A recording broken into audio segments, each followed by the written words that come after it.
48 ঘন্টার মধ্যে আমরা রূপান্তর করব যত ধরনের বিপ্লবী আছে। অবশ্যই ভাই, তারা আমাদের ব্যবহার করছে ভাই, আমাদের রক্তের বিনিময়ে তারা খেলছে ভাই। তাদের সবকিছু দিন শেষে আমরাই, কিন্তু আমাদেরকে চিনে না, কিন্তু আমাদের সাইনবোর্ডটাই সবার আগে তাদের কাছে।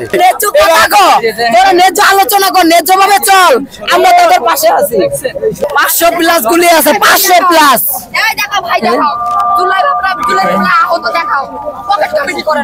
আবার আমরা মাঠে নেবো, আমরা রাজপথে উঠে আসা বিপ্লবী, আমরা কোনো পকেট কমিটি না, আমরা কোনো স্বজন প্রীতির লোক না। এই ছেলে যন্ত্রণায় রাত্রে পেরোয় রাত্রে চিল্লেই ওঠে, আমরা আদরে দৌড়েই যাই। অনেক আহত যোদ্ধা ভাইয়েরা আমরা আসছি, ক্রিটিক্যাল অবস্থা, যার এখনো অনেকের শরীরে বুলেট রয়েছে, গুলি রয়েছে। আমরা বসছি, আমরা হসপিটালে বেডে শুয়েছিলাম, এনসিপির আহ্বানে আমরা এখানে আসছি। আমরা প্রথমত আসার পরে আমাদেরকে প্রথমে ঢুকতে দেওয়া হয় নাই, তারপরে আমাদেরকে এক পর্যায়ে ঢুকতে দেওয়া হয়েছে। তারপর আমরা সামনের চেয়ারে আমাদেরকে বসানো হয়েছে, বসানোর পরে 1 মিনিট পরে এসে আমাদেরকে বলা হচ্ছে যে এই চেয়ার আপনাদের জন্য না, এই চেয়ার ভিআইপি পার্সনদের জন্য। আমাদেরকে পেছনে মানে পেছনের যে চেয়ার আছে আমাদেরকে ওইখানে বসতে বলেছে। আমরা আপনাদের কাছে একটা জিনিস জানতে চাই যে এখানে ভিআইপি পার্সনকে আমাদেরকে এখানে ডেকে নিয়ে অসম্মান করা, কেন অসম্মান করা হলো? এখানে ভিআইপি কে এনসিপি দল পুনর্গঠন করার পরে আমরা 9 মাস হলো হসপিটালে বেডে কাটাচ্ছি। এনসিপি পুনর্গঠন হওয়ার পরে আমরা ওনাদের কাছে অনেকবার গেছি, ওনাদের অনেকবার ইনফরমেশন দিছি, ওনাদের অনেকবার যোগাযোগ করছি, কিন্তু ওনারা আমাদেরকে একদিনও দেখতে আসে নাই। হাসপাতালে 7 মাস ধরে পড়ে রয়েছি, ওই মাথার ভিতরে অনেক গুলি রয়েছে, পায়ে। আমার পুরুষ সঙ্গে অল্প বয়সে বাত হয়ে গেছে, 9 8 মাস। অনেক ভাইয়েরা হাত হারাইছে, পা হারাইছে, আমাদের রক্তের রূপে এই দল গঠন করছে। তারাই আমাদেরকে লালন করতে পারে না, আমাদেরকে কে লালন করবে? তারাই দু না করতে পারে, আমাদেরকে এখন পর্যন্ত তারা দেখতে যায় নাই। তাহলে এরা কিসের দেশের হাল ধরবে? কি করবে এরা দেশের সাথে? এরা প্রত্যেকটা দেশের সাথে গাদ্দারি করবে, কোনো সন্দেহ নাই। আমাদেরকে এই 9 মাসে আমাদের খোঁজ খবর নিতে পারে নাই। ওরা ডিস্ট্রিক্ট টু ডিস্ট্রিক্ট ঘুরতে পারে, তাদের স্বার্থ এখানে। যদি জনস্বার্থ হইতো তাহলে আমাদের স্বার্থ সবার আগে থাকতো। আমাদেরকে এখানে এনসিপির আহ্বানে আমরা আসছি, আমাদেরকে ডেকে নিয়ে এসে অসম্মান করা হয়েছে। আমাদেরকে কেন অসম্মান করা হলো এই জবাব এনসিপিকে দিতে হবে, না দিলে আমরা এখান থেকে 1 ইঞ্চি সরবো না। এনসিপি আমাদেরকে জবাব না দিলে আমরা এখান থেকে যাবো। আমরা তো ভাই সাপোর্টে, আমরা 47 মানি, আমরা 71 মানি, আমরা জুলাই আন্দোলন অভ্যুত্থান, এইটাকে যারা ইতিবাচক মনে করবে আমরা তাদের সাথে নাই। আমাদেরকে নিয়ে করতে হবে, আমরা তো মরি না এখনো। এখানে কখন আসছে? আমরা এখানে আসছি তো বিকেলে, আজকে বিকেলে আসছি। ভিতরে ঢুকতে দেওয়া হয় নাই? ভিতরে গিয়েছিলাম, কিন্তু আমাদের জুলাই আন্দোলনের আহত গুলিবিদ্ধ যারা, তাদের কোনো কমিটি তো নেওয়া হয় নাই। এই কমিটি নিয়ে আমাদেরকে নিয়ে তারা কোনো আলোচনা করে না, আলোচনায় বসে নাই, এবং তারা যে কমিটি করছে আমাদের কাউকে নাম রাখে নাই। আমাদের আন্দোলন, আমাদের গুলিবিদ্ধ মধ্য থেকে একজনকে কথা বলার সুযোগ দিত, তারা তাও দেয় নাই। তাহলে তারা যে ভবিষ্যতে জাতির সাথে সমালোচিত হবে না, এটা বুঝি কিভাবে? এটা তো এখনই আমাদের বাদ দিয়ে তারা করছে। আমরা যখন চতুর্মুখী গুলির মুখে রাস্তায় রক্ত ঢেলে দিছি, তখন ওরা কইছিল তারা একটা গুলি দেখাক, তারা দেখাক। তারা কইছিল তারা ছিল 500 গজ দূরে, ঢাকা বিশ্ববিদ্যালয়ের জগন্নাথের, তারপরে যে জাহাঙ্গীরনগর বিশ্ববিদ্যালয়ের ছেলেবেলে আছে, দেখেন ওই ছেলেটা পিঠটা দেখা হয়, দেখেন।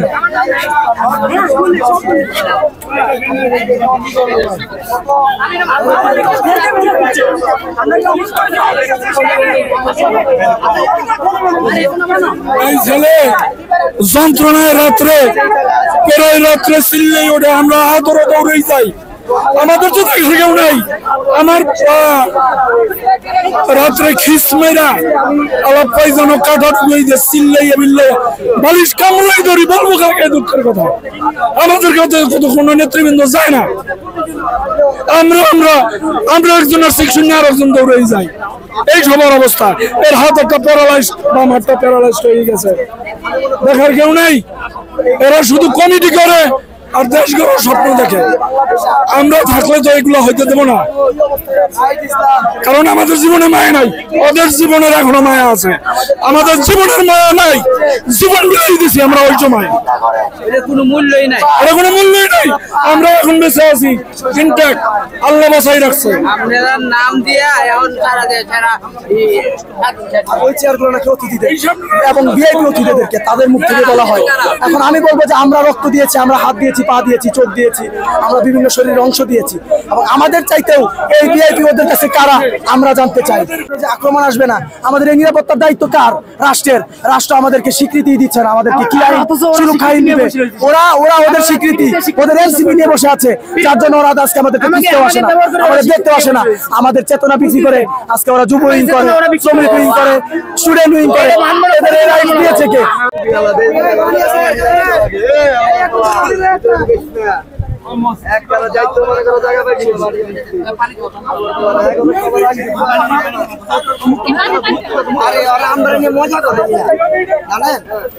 পিজি হাসপাতাল, নারায়ণগঞ্জ চাষার। আমি এখনো ভর্তি আছি বাংলাদেশ মেডিকেল বিশ্ববিদ্যালয় পিজি হাসপাতাল, ওইখানে বিগত 6 মাস যাবত ভর্তি। নারায়ণগঞ্জ চাষারা শাহিম ওসমানের গুলিতে AK-47 লাগছিল আমার হাতে। তো আমি ফার্স্টে ট্রিটমেন্ট নিই ঢাকা মেডিকেল, তারপর সিএমএইচ, তারপর ময়মনসিংহ, তারপর এখন লাস্ট ফিনিশিং এ পিজি হাসপাতাল। তো আমাদেরকে ইনভাইট করছে আজকে, এই যে নতুন যে দল ঘোষণা করতেছে, আমাদেরকে ইনভাইট করে তারা ঢুকতে দেয় না। ফার্স্টে বলে আপনারা কারা, ওয়াই? এই কথা শুনে আমাদের তো চমকে গেছি আমরা। আরে আমাদের কি আমাদের বলে কারা? আপনাদের কোনো লিস্ট নাই তাদের কাছে? না না, কোনো লিস্ট নাই। তারপর আমরা যোগাযোগ, আপনাদের ইনভাইট করলো কিভাবে? এটাই তো ভাই, আমাদের হসপিটালে গেছে ওই যে আক্তারুজ্জামান, উনি আমাদের হসপিটালে যা বলছে আপনারা আমাদের প্রধান অতিথি, ব্যানারে আপনাদের নাম থাকবে, কিন্তু দেখেন ব্যানারে কোনো নাম নাই আমাদের। আমাদেরকে সব জায়গায় ইউজ করে তারা, এনসিপি এবং এই জল, এই যে নতুন দল করতেছে ভাই। এখন নিজের মনে হইতাছে 10টার সাথে লাভ দিয়ে মরে যায়, শহীদ হয়ে যায় ভাই। আমার বাবা নাই, আমার একটা ছোট ভাই আছে, একদিন কেন আমার দেশে পড়ে। আমার মা আমার সাথে 6 মাস ধরে হসপিটালে থাকে। আমি বঙ্গু ভাই, আমি একটা ইন্টার ফার্স্ট ইয়ার স্টুডেন্ট, আমি ফুড পান্ডায় জব করি। সরকার থেকে কোনো অর্থ সহায়তা পেয়েছেন কিনা? শুধু সরকার থেকে 1 লক্ষ টাকা পাইছি জুলাই ফাউন্ডেশন থেকে, এর ব্যতীত কোনো সরকার থেকে ফান্ড পাই নাই। আর চিকিৎসা হচ্ছে না, আমার যে হাত দিন দিন পঙ্গু হইতেছে। আরো আমি এই হাত যেরকম কাজ করতে পারি, হাত কি ভালো হওয়ার সম্ভাবনা রয়েছে? ডাক্তার আমাকে বিদেশ রেফার করতেছে, বলছে বিদেশে ট্রিটমেন্ট নিতে হবে, কিন্তু এখনো তারা কোনো কার্যক্রম করতেছে না। সেটা আমার বড় কথা না ভাই, বড় কথা হলো আজকে আমাদের এইখানটাকে অসম্মান করা হলো ভাই। একটা পানি অন্তত দেয়, পানি আমরা যে জি না ভাই, কোনো ব্যবস্থা না। আমরা একজন অসুস্থ মানুষ, ওষুধের ব্যবস্থা করবে। আমি প্রতিদিন 4 ঘন্টা পর আমাদের একটা সুই দরকার, যেটাকে কি আপনি বলে ইনস্টেট বমি হয় আমাদের, গরমে বমি আসে, সেটা আমাদেরকে দেয়। আপনার হাত থেকে কি গুলি বের করা হয়েছে? জি, গুলি বের করা হয়েছে, এবং আর রাবার গুলি আছে 20টা, ওগুলা বাই করতে পারবে না, রাবার ওগুলা নার্ভের ভিতরে আছে। জি, তো আজকে এটা বলতে চাই, আজকে যে দল ঘোষণা করতেছে সম্পূর্ণ ভুয়া, এবং যাদেরকে প্রতিনিধি দিতেছে নাইদা বুশরা, সে আমাদের প্রতিনিধি ছিল, কিন্তু সে কোনো কাজকর্ম করে নাই, সে আসতো আর চলে যাইতো। মনে হয় তারা আপনাদেরকে ব্যবহার করে? জি জি, অবশ্যই ভাই, তারা আমাদেরকে ব্যবহার করছে ভাই, আমাদের রক্তের বিনিময়ে তারা খেলছে ভাই। আমরা আবার রাস্তায় নামবো দরকার হলে, এই দল থাকবে না।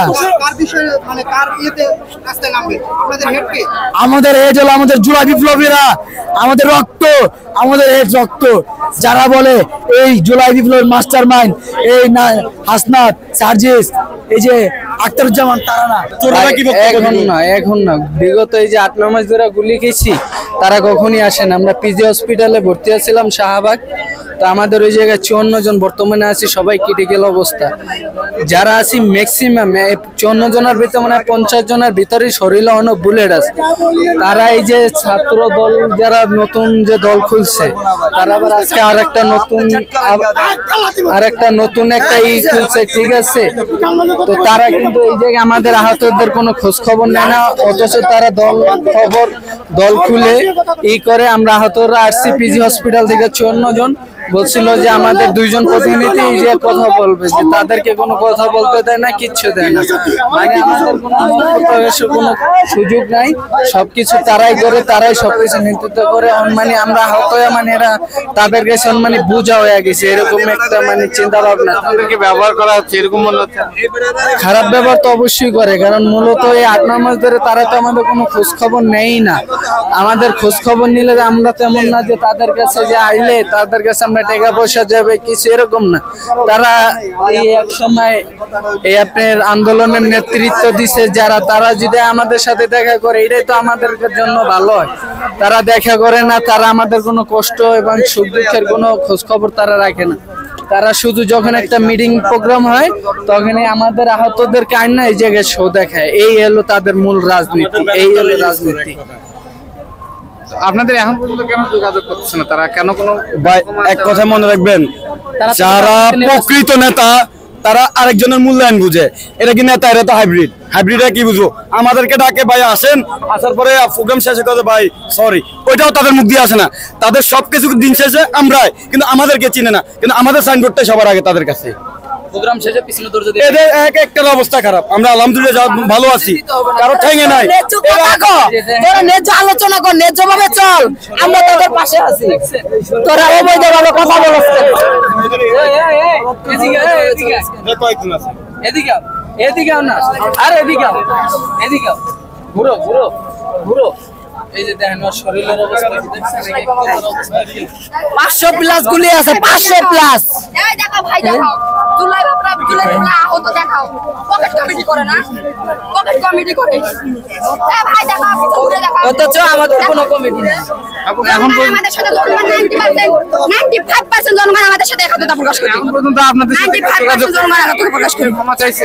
হ্যাঁ, আমরা বিশ্বস্ত সূত্রে জানতে পেরেছি যে তারা পকেট কমিটি তৈরি করতে চলেছে। তাদের সাথে আমরা 100 বার যোগাযোগ করার চেষ্টা করেছি, তাদের কাছ থেকে রেসপন্স আসে না। তারা হচ্ছে এড়িয়ে যায়, তারা তো ব্যস্ততার অভাব নাই তাদের। তারা আসলে যে কি করে আমি এখনো জানতে চাই। মানে লোক জমা সমাগম তৈরি করি আমরা, ব্যস্ত থাকবো আমরা, ম্যান পাওয়ার তৈরি করি সংগঠকরা, আর তারা সারাদিন ব্যস্ত। কিসের তাদের এত ব্যস্ততা? তারা হচ্ছে যারা নেতা রয়েছে, তারা কেন্দ্র ভিত্তিক যে নেতাগুলো রয়েছে, যারা তাদের মানে বিভিন্ন জেলার নেতা রয়েছে, তারা যে নিজের নেতা কর্মীদের মূল্যায়ন দেয় না, তারা জনগণের কি মূল্যায়ন দেবে? আমি এটাই বলতে চাই। তারা নিজের নেতা কর্মীদের মূল্যায়ন দিতে চায় না। কিছুদিন দেখবেন তারা আহতরা মাঠে নেমেছিল। মানে আহত বলেন, শহীদ পরিবার বলেন, মানে জুলাই আগস্টের বিপ্লবীরা বলেন, নিজ দলের এনসিপির বৈষম্য বিরোধী নেতা কর্মীরা বলেন, তাদেরকে তারা মূল্যায়ন দিতে চায় না। তারা জনগণের কিভাবে মূল্যায়ন দেবে? তারা আমার তো নিজেরাই সন্দেহ হয়, আমার তো নিজেরাই সন্দেহ হচ্ছে তারা জনগণের কিভাবে মূল্যায়ন দেবে। আপনারা তো এখানে অনেকক্ষণ থেকে প্রতিবাদ করতেছেন, এখনো কেউ যোগাযোগ করতেছে না কেন? আপনাদের কাছে ক্ষমা চাইছে না কেন? আমরা তাদের সাথে অনেকবার যোগাযোগ করছি। আমরা মিডিয়ার সামনে আসবো না বিদায় আমার হোয়াটসঅ্যাপে ফোন দিয়ে বলেন, পিছনে গিয়ে বলেন, আমরা তাদের সাথে কথা বলার চেষ্টা করেছি। তারা নাকি চেনে না, তারা নাকি চেনে না। দাওয়াত দিল কিভাবে? হ্যাঁ, দাওয়াত দিল কিভাবে? চিনে না। আবার 103 জন্য দাওয়াত দিছে। আবার আছে সারা রাত আমাদের মানে আমরা জনসমাগম তৈরি করার জন্য রাত বিরাতে খাটি। আমি একটা মেয়ে মানুষ, আর রাতও খাটি সারা রাত। মানে আমি যে মেয়ে, মানে খাটার দিক থেকে আমাকে মেয়ে মনে হয় না, পরিশ্রমের দিক থেকে আমাকে তাদের মেয়ে মনে হয় না। ছেলের সাথে সমান হারে মিলে, পুরুষদের সাথে সমান হারে মিলে মেয়েরা খেটে চলেছি। এখন নাকি তারা চিনে না। তাদের ওই পকেট কমিটিতে, বাণিজ্য কমিটিতে, স্বজন কমিটিতে, পরিবারতন্ত্র কমিটিতে আবার থাকতে যায় না। দরকার হলে আমরা মাঠে নেবো, আবার আমরা মাঠে নেবো। আমরা রাজপথে উঠে আসা বিপ্লবী, আমরা কোনো পকেট কমিটি না, আমরা কোনো স্বজন প্রীতির লোক না। ভাই নাম্বারটা নেন, সবার নাম্বার 48 ঘন্টার মধ্যে আমরা ওদের ঘেরাও করবো। ওদের 15 তারিখে নিচতলা নামো। 48 ঘন্টার মধ্যে আমাদের পরবর্তী কর্মসূচি হচ্ছে যত বিপ্লবী রয়েছে রাজপথ থেকে জুলাই আগস্টে উঠে আসা, আমরা রূপায়ণ টাওয়ার 48 ঘন্টার মধ্যে যদি এই পকেট কমিটি তারা অবাঞ্ছিত ঘোষণা না করে, 48 ঘন্টার মধ্যে আমরা রূপায়ণ টাওয়ার ঘেরাও করবো। যত ধরনের বিপ্লবী আছে 48 ঘন্টার মধ্যে আমরা এই রূপায়ণ টাওয়ার ঘেরাও করবো। তারা এত ব্যস্ত, 15 তলা থেকে তারা নিজেরা নেমে আসবে। 15 তলা থেকে নিচতলা তারা নিজেরা নেমে আসবে।